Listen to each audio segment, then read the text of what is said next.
Hi, അശ്വതിയാണേ. ഞാൻ നിങ്ങൾക്കൊരു സൂത്രം പറഞ്ഞു തരട്ടെ.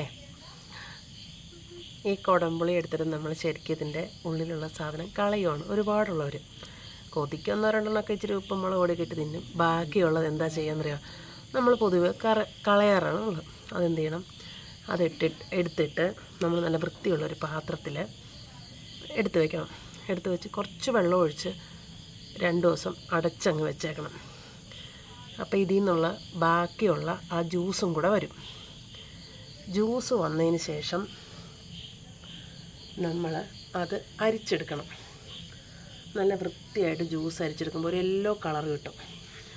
ആ കളർ കിട്ടിയ ജ്യൂസിനെ നമ്മൾ അടുപ്പിൽ വെച്ച് കുറച്ച് നേരെ ഇളക്കിക്കൊണ്ടിരിക്കുമ്പം അതൊന്ന് വറ്റി നന്നായിട്ട് വരും. അത് ആറിക്കഴിയുമ്പം എടുത്ത് കുപ്പിയിൽ വെച്ച് അടച്ചു വെച്ചോ. നിങ്ങൾക്ക് സുഖമായിട്ട് കുടംപുളി തീർന്നാലും ശരിക്കും കുടംപുളിയേക്കാളും നല്ലത് ഒരു കുടംപുളി ഇട്ട മീൻകറി ഉപയോഗിക്കുമ്പോൾ ഒരു ദിവസം കഴിയും മീൻകറി ഒന്ന് ടേസ്റ്റ് കുടംപുളി ഒന്ന് പിടിച്ചു വരാം. ഇതാകുമ്പോൾ ജ്യൂസ് 1 സ്പൂണോ 2 സ്പൂണോ ഒന്ന് ആഡ് ചെയ്ത് കഴിയുമ്പോഴത്തേക്കുണ്ടല്ലോ ഭയങ്കര ടേസ്റ്റായിരിക്കും. പെട്ടെന്ന് തന്നെ കൂട്ടാൻ പറ്റും മീൻകറി. നിങ്ങളൊന്ന് ട്രൈ ചെയ്യുക. ഞാൻ ജ്യൂസ് ആക്കി കഴിയുമ്പം കാണിച്ചു തരാം കേട്ടോ.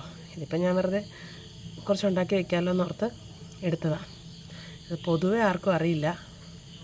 നിങ്ങളിങ്ങനെ ഒന്ന് ചെയ്യുക. ഒന്നുമില്ല, കുടംപുളി പൊട്ടിക്കുക, ഇതെടുക്കുക, സൂക്ഷിച്ച് വയ്ക്കുക. 2-3 ദിവസത്തെ ഈച്ചകളൊന്നും കയറാതെ അടച്ച് വയ്ക്കുക. ഇത്തിരി വെള്ളം കൂടെ ഒഴിച്ച് വയ്ക്കുക.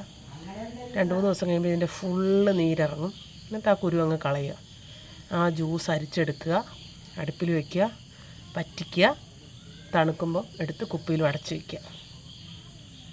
അപ്പോൾ ഓക്കെ, ജസ്റ്റ് എനിക്കറിയാവുന്നൊരു ഇൻഫർമേഷൻ എടുത്ത് ചെയ്ത കേട്ടോ.